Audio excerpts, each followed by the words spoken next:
अब एक ही रास्ता है लोगों के पास कि वो अपने हुकूक के लिए सड़कों पे निकलें, और वो कॉल आ गई है। इमरान खान जब एक्सप्लेन कर रहे थे तो उन्होंने कहा कि मैंने अपनी रिहाई के लिए आज तक मुतालबा नहीं किया। उन्होंने आज भी बात की, उन्होंने कहा कि अब टाइम आ गया, डू और डाई। पहले जो 3 मुतालबात आए थे उसमें पहला था कि रूल ऑफ लॉ, दूसरा मैंडेट की वापसी, तीसरा कारकुनों की रिहाई। अली अमीन गंडापुर ऑब्वियसली इस टाइम नायब कप्तान है, वही होंगे, लेकिन उनके अलावा 3 मजीद लोग होंगे। इनिशियल डिबेट हुई है, उसके अंदर यही है कि मुश्तरका तहरीक चलाई जाए और उसमें सारी जमातें ऑन बोर्ड हो। अपोजिशन की जमातों को ऑन बोर्ड नहीं लिया गया। इम्कान ये है कि उनसे बातचीत या उनसे जो दावत है वो उनको दी जाएगी। बिस्मिल्लाहिर्रहमानिर्रहीम, अस्सलाम वालेकुम। जमाल अहमद आपके साथ हूँ, एबीएन डिजिटल आप देख रहे हैं। रिजवान गिलज़ई साहब मेरे साथ मौजूद है। पाकिस्तान तहरीक इंसाफ को कवर करें, 1 दहाई से ज़्यादा अरसा हो चुका। आज इमरान खान ने पाकिस्तान तहरीक इंसाफ के एहतजाज की कॉल दे दी है। बज़रिया अलीमा खान इमरान खान ने यह बताया है कि 24 नवंबर को निकलना है इस्लामाबाद के लिए। कहाँ से निकलना है, कैसे निकलना है, उस सब पर बात करेंगे।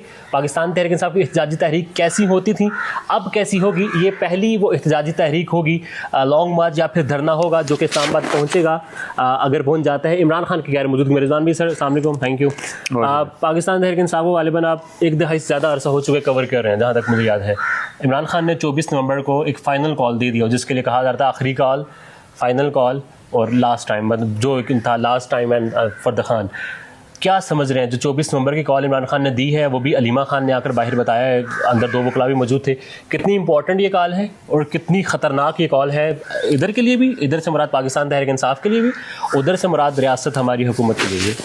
बहुत शुक्रिया जमाल। देखें, इसके अंदर जो अहम चीज़ है वो ये है कि इस कॉल में ये 1 डे इवेंट नहीं कहा गया। इसके अंदर ये स्पेसिफिकली ये कहा गया है कि जब तक हमारे मुतालबात नहीं माने जाएंगे उस वक्त तक लोग इस्लामाबाद से वापस नहीं जाएंगे। और आपने देखा होगा कि इतने दिनों से अली अमीन गंडापुर जो बात कर रहे हैं, पीटीआई के बाकी लोग जो बात कर रहे हैं, वो यही कह रहे हैं कि लोगों का माइंड बना रहे हैं कि इस बार हमने जब जाना है तो वापस नहीं आना।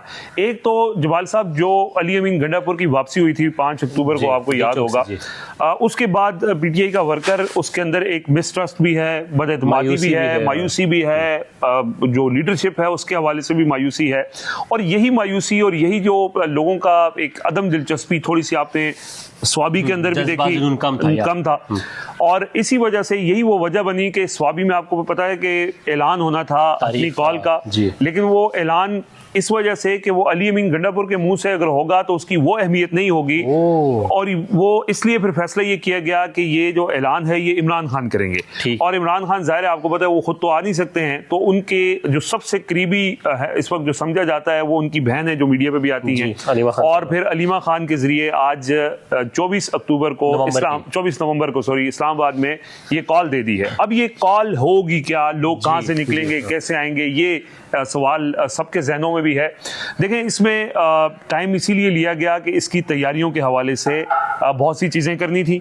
और एक तो जो पीटीआई का इस वक्त सबसे बड़ा जो स्ट्रेंथ है या होम ग्राउंड है वो खैबर पख्तूनख्वा है। अजान का वक्फा कर लेते हैं मेरे ख्याल में, यहाँ से क्योंकि बीच में आवाज़ ज़्यादा आएगी।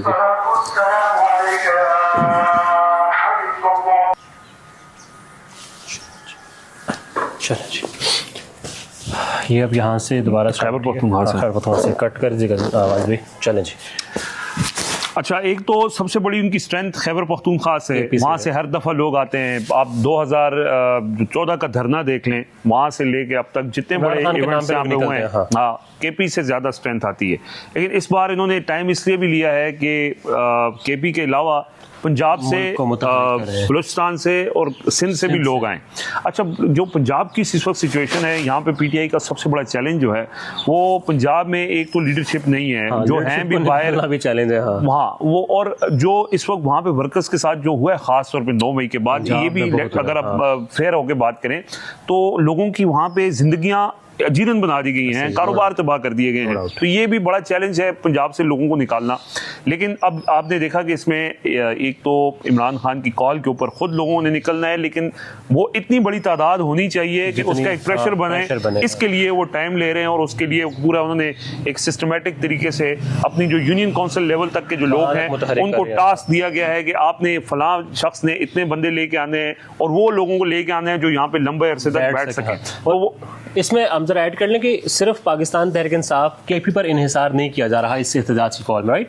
एग्जैक्टली एग्जैक्टली कि इसमें कोई शक नहीं है कि सबसे बड़ी स्ट्रेंथ केपी से आती है, बट तहरीक इंसाफ केपी पर इन्हिसार नहीं किया जा रहा इस एहतजाज की कॉल में, राइट?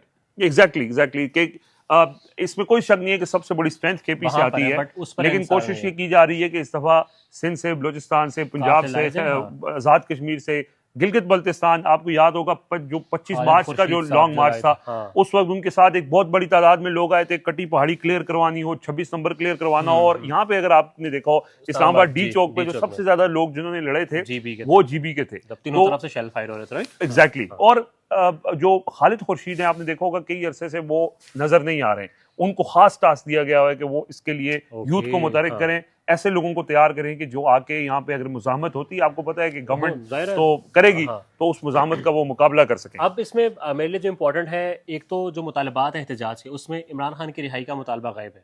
उसमें इन मुतालबात जो दिए गए जी आईनी तरमीम के खिलाफ एहतजाज, मैंडेट की वापसी के खिलाफ एहतजाज, तो इट्स मीन कि इमरान खान अपनी रिहाई के लिए एहतजाज नहीं करवा रहे, वो मुल्क में आईनो कानून की बहाली के लिए करवा रहे हैं, यही बात होगी। और दूसरा, इसमें इमरान खान का आज ये कहना था कि अली अमीन खान गंडापुर भी काफिले के साथ इस्लामाबाद पहुंचेंगे, तो क्या हम इसको ऐसे समझ सकते हैं कि एहतजाज की क़यादत अली अमीन खान जस्ट नहीं करेंगे? एग्जैक्टली ये पहले भी ये तय हुआ था, जो इनकी आपस में भी डिस्कशन हुई थी कि पहले भी ये हुआ कि अली अमीन जब चले गए तो पीछे लोग देखते रह गए कि किसको देखना है। तो अब ये आने वाले दिनों में आप देखेंगे कि अभी अनाउंसमेंट नहीं हो रही, 3 कमेटीज बनाई जा रही हैं, और 3 कमेटीज के अंदर एक कमेटी का तो उन्होंने अनाउंस कर दिया है कि ये वो कमेटी होगी जो ये फैसला करेगी कि धरना कब खत्म करना है और कब नहीं खत्म करना। मुज़ाकरात वाली कमेटी भी होगी, जिसका नाम खान साहब ने नहीं बताया। इसी वजह से नहीं बताया कि वो इसी वजह से नहीं बताया कि वो अरेस्ट हो जाएंगे। अच्छा, अब ये जो लीड करने वाले लोग हैं, ये भी एक चेन ऑफ कमांड होगा। अली अमीन गंडापुर ऑब्वियसली इस टाइम बाहर वो नायब कप्तान है, वही होंगे, लेकिन उनके अलावा 3 मजीद लोग होंगे जो इस एहतजाजी कमेटी के अंदर एक चेन ऑफ कमांड होगी कि अगर एक अरेस्ट हो जाता है तो दूसरा करेगा। वो भी शामिल होंगे, ये नहीं कि घर से बैठ कर नहीं, वो इस एहतजाज में शामिल होंगे, यानी ग्राउंड के ऊपर होंगे। ठीक है। और वो इसमें ये चीज भी है कि केपी, बलूचिस्तान, सिंध, पंजाब और जीबी इस तरह के लोग होंगे, ताकि जिनके पीछे लोग भी हों, ये ना हो कि जी वो अकेला आ गया बेचारा, उसके साथ 10 बंदे भी नहीं है, तो जो बंदों को भी लेके आएगा, लोग उसकी कॉल को भी सुनेंगे, और जिसकी इतनी अहमियत भी होगी वो अनाउंस बिल्कुल जलसे से 2 दिन पहले ये फैसला किया गया कि वो अनाउंस किया जाएगा इस एहतजाज से 2 दिन पहले। तो ये इनिशियल जो इनकी तैयारियां हैं, पूरा एक साइंटिफिक तरीके से इस वक्त जो पीटीआई है वो इसके ऊपर काम कर रही है। लोगों को बाकायदा इसके ऊपर टास्क दिए गए हैं, उनको पूरी मॉनिटरिंग उसके ऊपर की जा रही है कि आपने अगर ये किसी को टास्क मिला है तो उसको कितना पूरा करता है। फिर रूट्स के हवाले से चीजों को तय किया जा रहा है। फिर प्लानिंग हो रही है कि जो अगर जाहिर है हुकूमत ने तो रोकना है, मुज़ाहमत होनी है, वही कंटेनर, वही खंदकें खोदी जाएंगी, वही पुलिस होगी, वही रेंजर्स, वही एफसी होगी। हाँ, लेकिन अब ये है कि ये चूंकि फाइनल कॉल है, जैसे आपने अपने इंट्रो में कहा था, तो यह वाकई फाइनल कॉल होगी। और इसके अंदर जैसे आपने ये कहा कि इमरान खान ने अपनी रिहाई के लिए बात नहीं की है, तो परसों जो उन्होंने मीडिया से गुफ्तगू की थी उसके अंदर उन्होंने बहुत कैटेगोरिकली ये कहा था, सवाल हुआ था उनसे कि जुल्फी बुखारी इस वक्त कोशिशें कर रहे हैं आपकी रिहाई के लिए, ट्रम्प से बात करने के लिए। तो उन्होंने कहा कि जुल्फी बुखारी को ना मैंने कभी कहा है कि मेरी रिहाई के लिए बात करें। उससे फिर इमरान खान जब एक्सप्लेन कर रहे थे तो उन्होंने कहा कि मैंने अपनी रिहाई के लिए आज तक मुतालबा नहीं किया, मैं फौज से बात करने का कह रहा हूं, मैं अपनी रिहाई के लिए नहीं कह रहा, मैं और किसी के साथ इंगेजमेंट का कह रहा हूं, मैं अपनी रिहाई के लिए नहीं कह रहा। और आज जो उन्होंने ये जो अनाउंस किया है, इसके जो 3 नुकात हैं, आपने कहा इसमें इमरान खान की रिहाई नहीं है, ये इमरान खान की तरफ से ये मुतालबा है जी। तो इसलिए ये जो उनकी पर्सनल मामला है वो उसके ऊपर नहीं है। और इसमें आईनी तरमीम की वापसी ये एक इजाफा हुआ है, क्योंकि पहले जो 3 मुतालबात आए थे उसमें पहला था कि रूल ऑफ लॉ, दूसरा मैंडेट की वापसी, तीसरा कारकुनों की रिहाई। अब वो पहले में आईनी तरमीम की वापसी है, फिर मैंडेट की वापसी और फिर कारकुनों की वापसी है। लेकिन ये जो आईनी तरमीम की वापसी वाला मामला है, ये बहुत इसके अंदर जो है वो एक बारीकी भी है, क्योंकि इसमें पीटीआई ने आज जो एहतजाज की कॉल दी है, इसके अंदर सिर्फ पीटीआई के कारकुन शामिल नहीं होंगे, अब वकला भी इसमें शामिल होंगे, क्योंकि पहले जो 3 मुतालबात आए थे उसमें पहला था कि रूल ऑफ लॉ, दूसरा मैंडेट की वापसी, तीसरा कारकुनों की रिहाई। अब वो पहले में आईनी तरमीम की वापसी है, फिर मैंडेट की वापसी और फिर कारकुनों की वापसी है। लेकिन ये जो आईनी तरमीम की वापसी वाला मामला है, ये बहुत इसके अंदर जो है वो एक बारीकी भी है, क्योंकि इसमें पीटीआई ने आज जो एहतजाज की कॉल दी है, इसके अंदर सिर्फ पीटीआई के कारकुन शामिल नहीं होंगे, अब वकला भी इसमें शामिल होंगे, इसमें बाकी सिविल सोसाइटी के लोग भी शामिल होंगे, वो जमातें भी शामिल हो सकती हैं, क्योंकि आज 13 नवंबर है।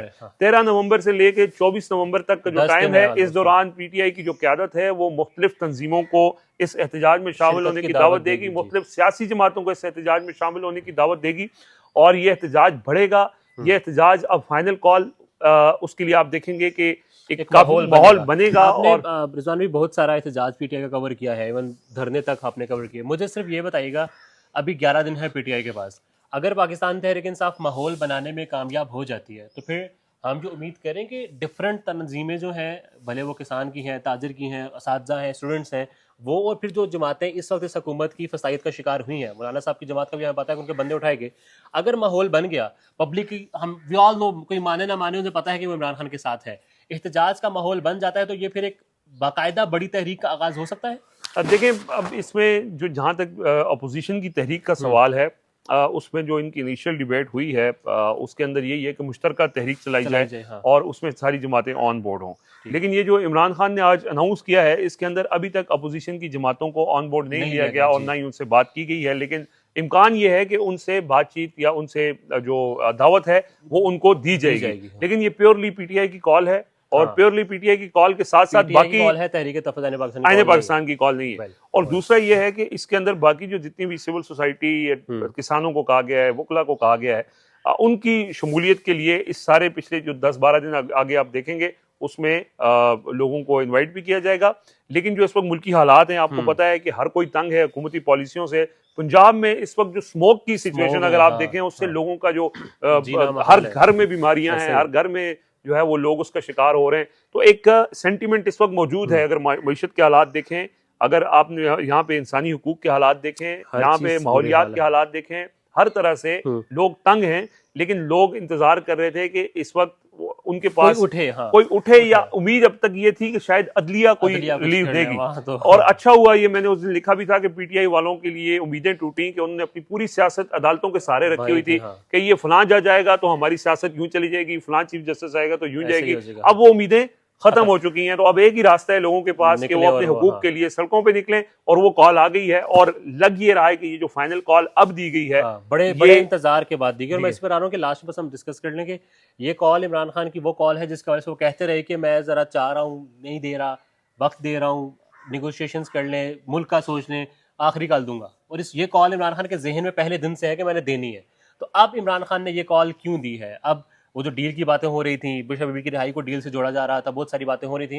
अब इमरान खान की ये एहतजाज की कॉल, दो पहलू हो सकते हैं, या तो बस कोई फेस सेविंग निकालनी है, भाई आओ और हो गया मामला, या फिर इमरान खान अब वाकई हर चीज दाव पर लगा चुके हैं। बिल्कुल डू और डाई। जब उन्होंने आज भी बात की, उन्होंने कहा कि अब टाइम आ गया, डू और डाई, यानी इसके बाद वापसी कोई नहीं है। ये फाइनल कॉल होगी मुतालबात के लिए, और उन्होंने सारे ऑप्शंस देख लिए, सब्र भी कर लिया, तहम्मुल भी कर लिया, मुज़ाकरात की बात भी कर ली, अदालतों से भी इंतजार कर लिया कि शायद कोई रिलीफ मिल जाए। लेकिन अब जो पीटीआई के साथ इस वक्त हो रहा है, पिछले 9 मई के बाद से, और खास तौर पे 8 फरवरी के बाद जो मैंडेट छीना गया, उसके बाद उतना तो ये चाहिए था कि 9 फरवरी को तहरीक शुरू हो जाती, लोग अपने हकूक के लिए निकल आते, नहीं हो सका। उसके अंदर पीटीआई की इमरान खान मौजूद नहीं थे, क़यादत अपने फॉर्म लेने के चक्रों में, तो ये। लेकिन अब सारा इंतजार करके, अदालतों से उम्मीदें रख के, और अपनी पूरी कोशिश करके वो उन्होंने देख चुके हैं, अब उनके पास और कोई रास्ता नहीं है कि वो सड़कों पे निकलें। और अब ये जो सड़कों पे इन्होंने ऐलान किया है, ये फाइनल कॉल होगी। अब किसी के पास कोई वापसी का रास्ता नहीं होगा, किसी के पास चाय पीने का बहाना नहीं होगा, और किसी के पास कोई जस्टिफिकेशन नहीं होगी। अब जो भी होगा, अगर उसने इमरान खान के साथ रहना है तो उसने इस्लामाबाद में रहना होगा, अदरवाइज हम ये कह सकते हैं कि इमरान खान ने अपनी तमाम तर जो कुर्बानियां दी हैं, उसका वो एक लफ्ज होता है कि वो मांग लिया है, खराज के पता नहीं क्या लफ्ज होता है, वो मांग लिया अपनी पार्टी से कि भाई अब तुम लोगों ने करना है। मैं तो अपनी कुर्बानी दे चुका हूँ, अब आपने कुर्बानी देनी है। और कुर्बानी यही है कि आपने इस्लामाबाद में उस वक्त तक वापस नहीं जाना जब तक मुतालिबात नहीं पूरे होते। Thank you.